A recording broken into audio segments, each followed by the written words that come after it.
Después, fase 3, la transmisión, ¿sí?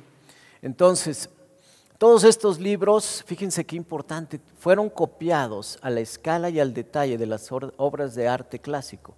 Aquellos que participaron en este proceso aplicaban tanto escrutinio para asegurar que se estaba manteniendo la autenticidad, que en una sola página a menudo necesitaba varios meses para ser completada.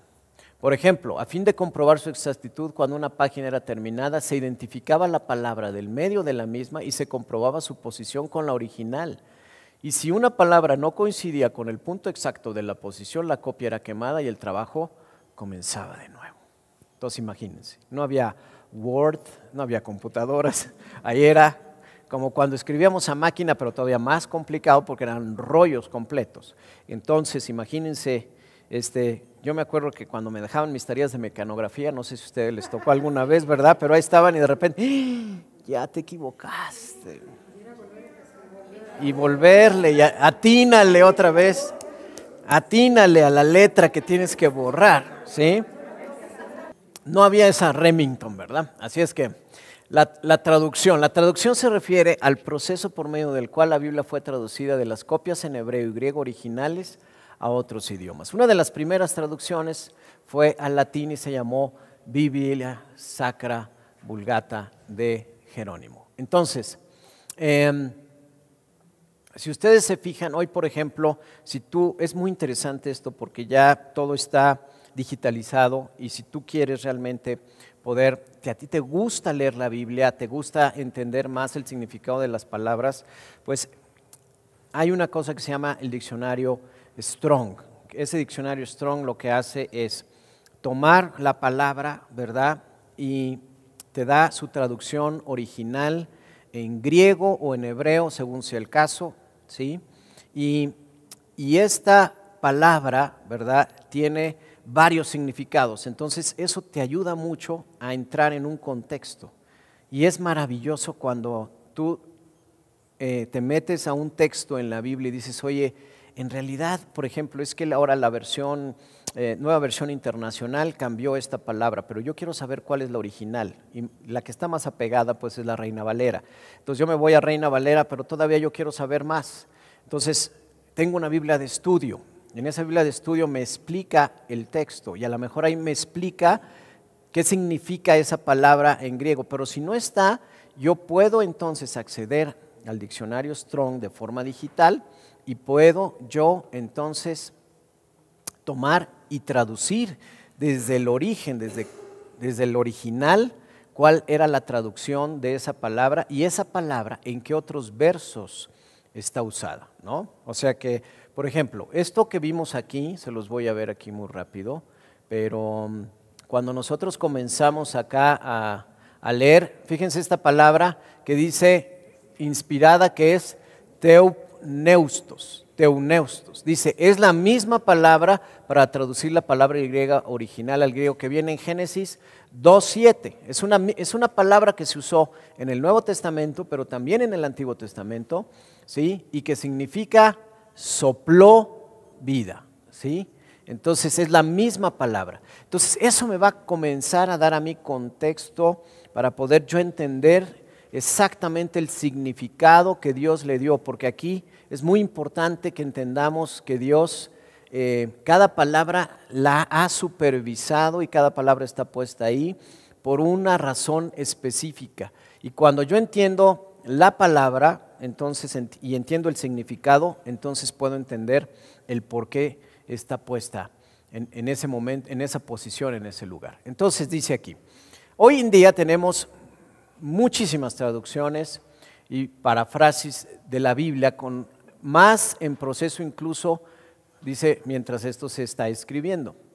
Entonces dice que en los pueblos del mundo, para llevarles la Biblia a los 180 millones que se calcula que no tienen hoy escrituras en su propio idioma, dice, solo hasta la fecha hay 513 de los más de 7,000 lenguajes del mundo tienen la Biblia completa en su lengua natal, ¿sí? Entonces hay 513 de los 7,000 lenguajes. Claro, hay muchos dialectos, tenemos que entenderlo, ¿verdad?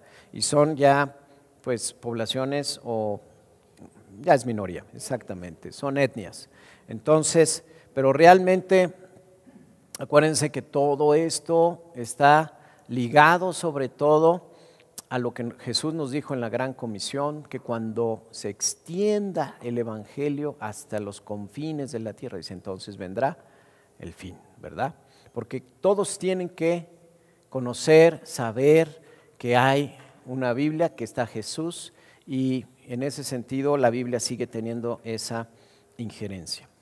Ahora, la traducción, vamos a la otra cosa que es importante, dice, la Biblia es autoritativa y tiene derecho a dirigir nuestras vidas. Entonces, si yo me considero cristiano, este tiene que ser mi manual. Cuando tú compras un coche, tú compras el coche que tú quieras. A ver, ¿qué coche quieres? Un Mini Cooper, eso. Compras el Mini Cooper, ¿verdad? Y te dicen, mire, aquí están sus llaves, aquí está su coche y aquí está el manual de la Cherokee para que maneje su Mini Cooper, ¿verdad? No, no funciona así. Y el ser humano, ¿qué es lo que hace muchas veces? ¿Sí? Queremos nosotros irnos a otros manuales. Oye, es que compré un coche, vamos a ponerlo así, como ejemplo, pero compré un coche inglés y me quiero guiar por un manual de un coche chino. Es que está más padre el manual. El Feng Shui. Ay, mira, que si pongo todo amarillo, va a volar padris. Mira, si acomodo las cosas de esta manera, va a funcionar mejor. Si me levanto de este lado de la cama, si hago estos ejercicios, no, y empiezo a aspirar, a respirar, si me concentro, mis karmas, ya fui un masaje, ya me alinearon los karmas, ¿sí? ¿Qué estoy haciendo? Me estoy guiando con otro manual. El coche no va a funcionar así. Y es como ponerle diésel a un coche que trabaja con gasolina. ¿Me entienden? Así de fácil. Cuando tú mezclas y dices, voy a tomar del manual del coche chino y el manual del inglés, es una mezcolanza que no te va a funcionar. Si se te poncha una llanta, pues el Mini Cooper, por ejemplo, no trae llanta de refacción. Y tú vas a estar buscando la llanta de refacción porque estás leyendo un manual chino. Y ahí te vas a perder y ahí vas a estar ahí perdiendo el tiempo porque estás queriendo encontrar la verdad en algo que no es verdad. Pero son manuales bonitos. Están padres. La paz interior, la madre tierra. Suena bien. Suena maravilloso. Pero eso no va a traer la paz que tú necesitas. ¿Sí? Solo la palabra de Dios que sigue siendo viva y que sigue siendo eficaz. ¿No?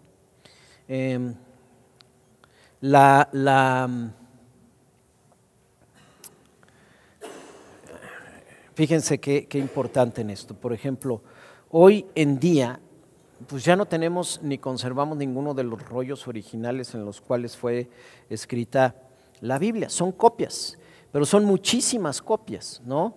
Se habla acerca de 24,000 copias. Cuando el libro más antiguo, que es la Ilíada, tiene 643 copias, la Biblia tiene simple y sencillamente 24,000 copias. Pero la primera copia de la Ilíada fue 500 años después de que se escribió, cuando en la Biblia fue 100 años después de que se escribió. O sea, esa es nuestra primera copia.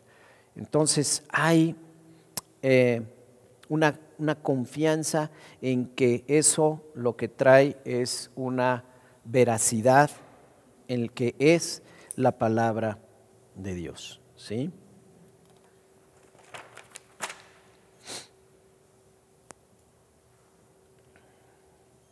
Entonces, Dios al momento en que dictó su palabra, la supervisa, ¿sí? Y nosotros tenemos también que tener cuidado con las traducciones que estamos leyendo de la Biblia, ¿sí? No todas son buenas versiones, hay unas que realmente cambian totalmente el sentido y yo no sé en qué se estaban inspirando o qué se fumaron, ¿verdad? Pero cambiaron completamente todo y eso me está dando a mí, oye, esto no tiene nada que ver con lo que yo estoy leyendo, ¿sí? Una cosa es que me ayude a tenerlo en un lenguaje más ameno para yo poderlo, y que me quite el español quijotesco, que ya no se usa, ¿verdad? Pero otra es que realmente cambie todas las palabras y que me saque a mí completamente de contexto. Sí. Entonces, la Biblia, yo le tengo entonces que otorgar ese derecho, ¿verdad? Esa autoridad para poder dirigir mi vida, ¿no? El salmo más largo en la Biblia, ¿saben cuál es? El 119, ¿no? Y aquí está un extracto que dice: dichosos los que van por caminos perfectos, los que andan conforme a la ley del Señor. Dichosos los que guardan sus estatutos y de todo corazón lo buscan. Jamás hacen nada malo, sino que siguen los caminos de Dios. Tú has establecido tus preceptos para que se cumplan fielmente. Okay. Bueno, la otra cosa es que la Biblia es infalible, es confiable, ¿no? Y aquí hay dos capítulos importantes donde habla de esto, que es Jeremías 1 y Isaías 55. Y lo que dice es: así como la lluvia y la nieve descienden de tus cielos, del cielo, no vuelven allá sin regar antes la tierra, hacerla fecundar, germinar, para que dé semilla al que siembra y pan al que come. Así es también la palabra que sale de mi boca, no volverá a mí vacía, sino que hará lo que yo deseo y cumplirá con mis propósitos. ¿Sí? Entonces, cuando yo comienzo a meditar en la Biblia, cuando yo comienzo a memorizar versículos, y llega un momento en el cual viene un tiempo de prueba, de necesidad, y yo tomo la palabra de Dios, la pongo en mi boca, y en ese momento yo la digo, la declaro, entonces ya no es mi palabra, es palabra de Dios. Está ungida por el poder de Dios. Está embestida por la verdad de Dios. Y entonces es la autoridad de Dios. Yo lo único que estoy diciendo es lo mismo que hace cualquier persona que confía en la palabra de Dios, que es decir la palabra. Decir la palabra. Pero Dios respalda esa palabra. No soy yo, sino es Dios respaldando su palabra. Entonces, por eso es importante que yo memorice, que yo aprenda versículos. Porque cada vez que yo me aprendo un versículo, yo estoy tomando una verdad. Y esa verdad la voy a usar para un momento, para una prueba en específico en mi vida. Y lo que voy a tener que hacer en ese momento, cuando llegue el momento de la prueba, es declararla. Declararla. ¿Sí? Entonces, y esto, por ejemplo, el apóstol Pablo lo sabía hacer muy bien. Él sabía la Biblia porque la había estudiado, era fariseo. Pero cuando es embestido por el Espíritu Santo, ¿verdad? Cuando tiene ese encuentro con Jesús, que se combina el poder de la palabra y el Espíritu. Y por eso él prácticamente era infalible, era irrefutable, porque a donde él iba le ponían fariseos, le ponían seduceos, le ponían los más sabios, pero él sabía la palabra. Pero no solo la sabía, sino conocía el poder del Espíritu Santo. Entonces, ¿qué hacía? Pues era viva y eficaz. Y entonces en ese momento, cuando lanzaba su palabra, se quedaban, ¿y ahora qué le decimos? Porque era la sabiduría de Dios en él, respaldado por la palabra de Dios. Qué maravilla, ¿no? Entonces nosotros no nos podemos quedar nada más en la palabra, tiene que haber espíritu. Y tampoco nos podemos mover 100% en el espíritu porque nos falta la palabra. Y todo va de la mano. No podemos inclinarnos, ni ser todo hacia un lado, ni todo hacia el otro, porque Dios es perfecto, hay una balanza, ¿sí? Y hoy la nueva iglesia tiene que estar embestida y empapada con los dos elementos más importantes, la palabra y el espíritu. Cuando hay una iglesia que es todo palabra, entonces se pierde el poder y lo más emocionante, ¿sí? Se los voy a poner así. Una, se sabe el menú, ¿sí? Pero no puede pedir. Nada más está leyendo lo que dice la carta en un restaurante. Pero cuando te sabes la carta y sabes lo que hay atrás, entonces tú puedes ordenar los platillos que hay en la carta y los puedes consumir, ¿sí? Entonces esa es una iglesia bien balanceada y es lo que somos en el Almendro. La palabra, que es lo que estamos aprendiendo de hoy, ¿verdad? Y el poder, los testimonios. Por eso es tan importante que si tú tienes un testimonio, es un testimonio donde Dios ya obró, ya hizo, es el Espíritu Santo moviéndose el accionar porque tú creíste, lo confesaste, lo declaraste, lo hiciste y viste el resultado, viste el fruto y entonces es algo que se combina y me da ya la muestra perfecta y decir, mira, lo que yo aprendí lo puse en práctica. Ya no me quedé en la teoría. Lo que hoy estoy aprendiendo lo voy a poner en la práctica. Y por eso en el curso es pensar, ¿qué más? Actuar, ¿verdad? Tenemos que actuar. Hoy estamos conociendo para poder actuar. Y mi actuar cotidiano se va a convertir en mi ser. ¿Qué son? Los frutos del Espíritu. Pero yo tengo que conocer, yo tengo que aprender, yo tengo que saber que esto es verdad, que es irrefutable, que esta es la palabra que Dios me ha dado para que yo la ponga en práctica, porque el mismo Jesús la usó cuando fue tentado. Ahora, ¿qué aplicación, qué cambios produce esto en mí? ¿Qué cambio? Si alguien realmente creyera esto sobre la Biblia con su corazón, ¿cómo viviría? De forma diferente, ¿sí? En el libro de Juan, la tercera carta de Juan nos dice que vamos a prosperar así como prospera nuestra alma, ¿sí? Entonces, yo lo primero es que tengo que estar bien de adentro para poder ser próspero. ¿Estamos? Y hoy estamos aprendiendo más acerca de esa prosperidad. Entonces, ¿qué es la Biblia? Pues la Biblia se va a convertir literalmente en el lente como nosotros vemos al mundo, ¿sí? Y nosotros podemos mirar de diferentes formas. La Biblia a veces va a funcionar como un lente de aumento para poder ver detalles que las demás personas no ven. Y a través de lo profético nos va a dar una visión para poder ver cosas que otros no ven. Y nos va a dar un discernimiento en lo espiritual. Y si tú tienes ese discernimiento espiritual, eso es parte de lo que es la sabiduría de Dios. Cuando yo discierno espiritualmente, tengo un arma poderosísima. ¿Sí?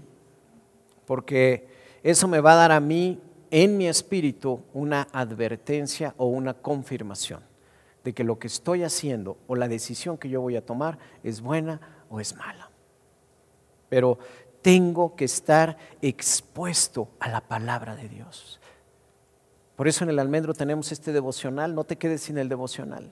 Y ahora, desafortunadamente, este año tuve que recortar el número de devocionales que pedíamos porque se nos quedaban ahí cajas de devocionales. Es una lástima,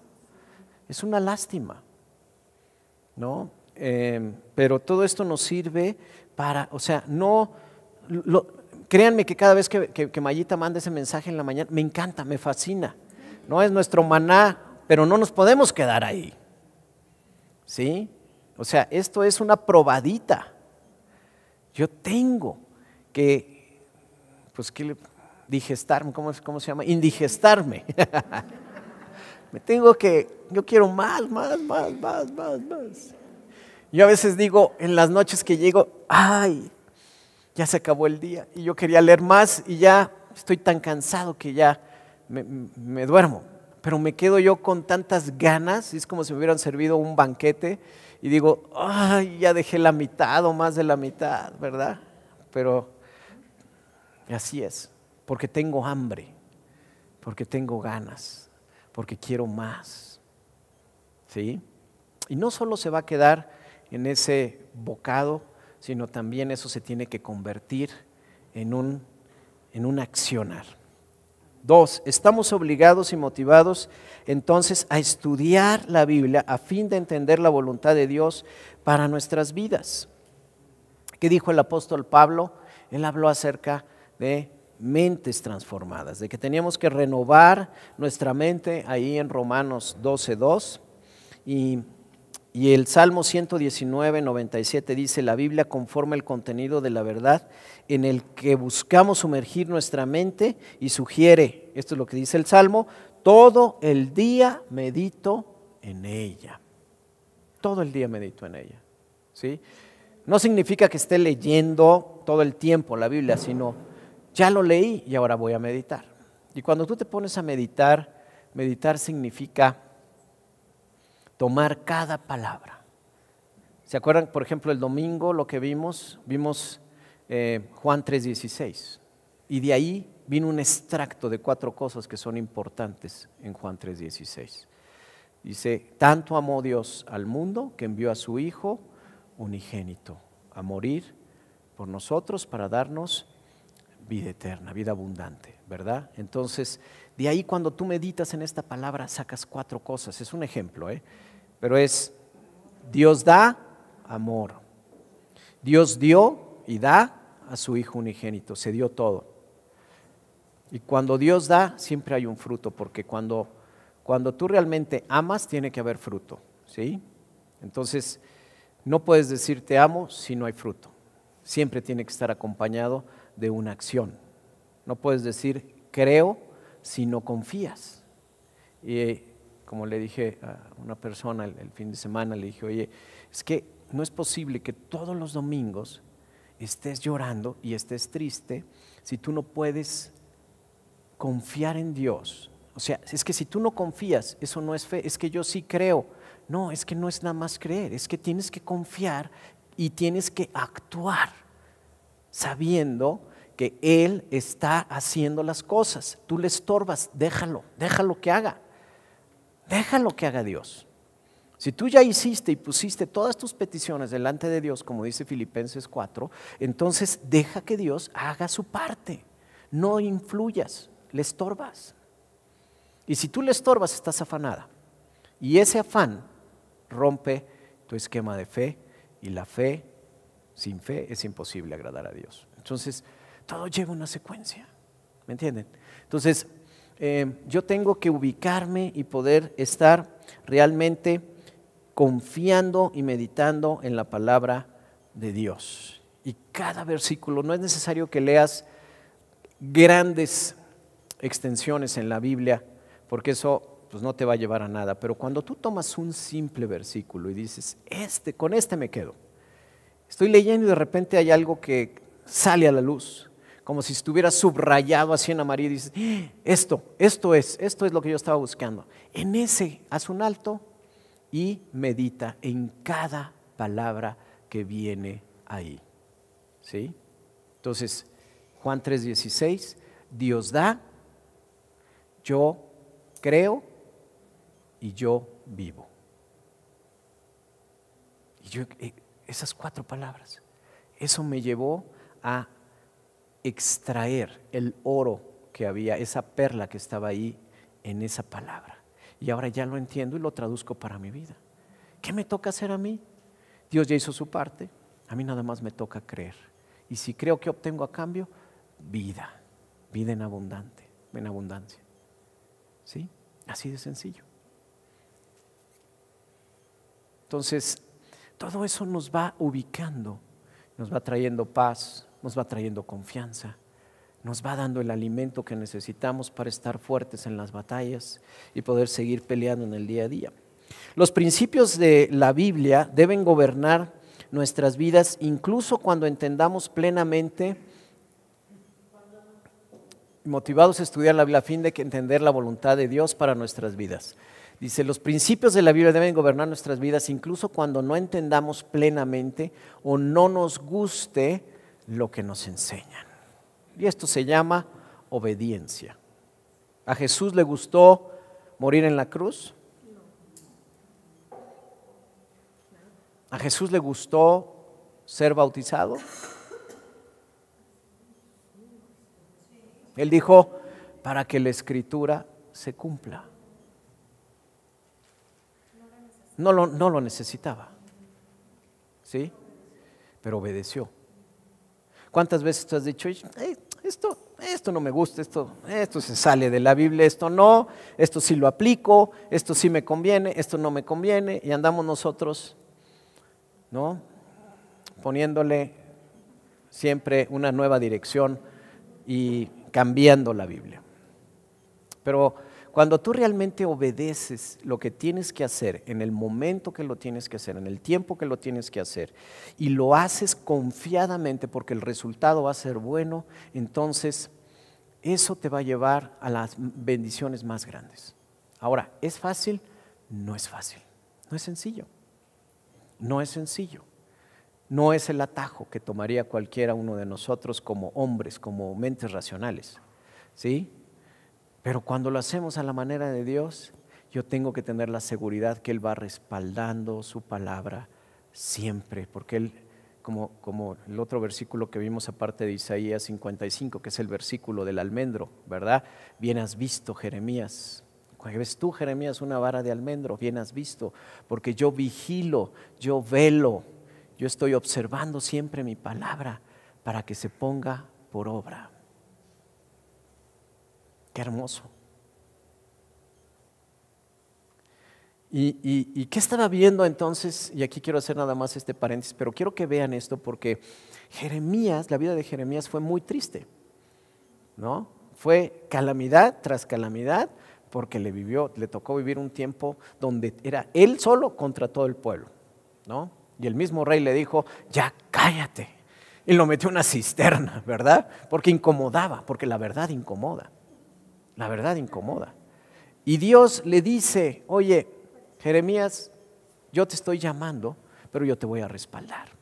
Y cada vez que tú veas una vara de almendro, cada vez que tú veas un shaketh, dijo, yo voy a shoketh, voy a vigilar mi palabra.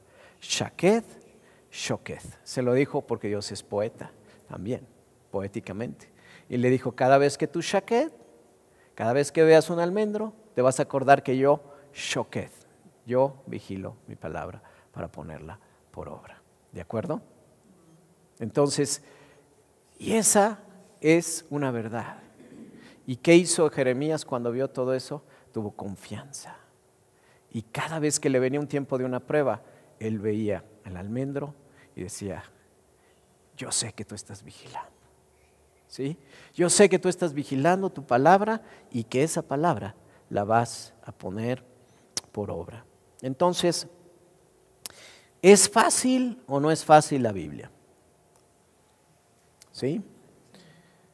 No es complicada.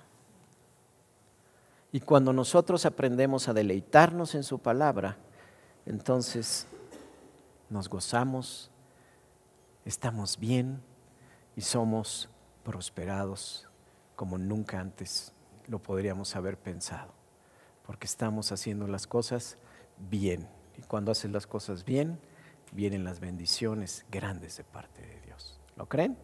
Sí. Muy bien. ¿Alguna pregunta hasta aquí?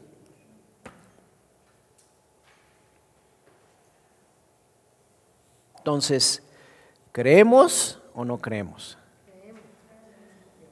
¿Sí? Toda la Biblia fue inspirada por Dios. Nosotros no tenemos autoridad de cambiarla, pero sí le damos autoridad para que nos cambie a nosotros.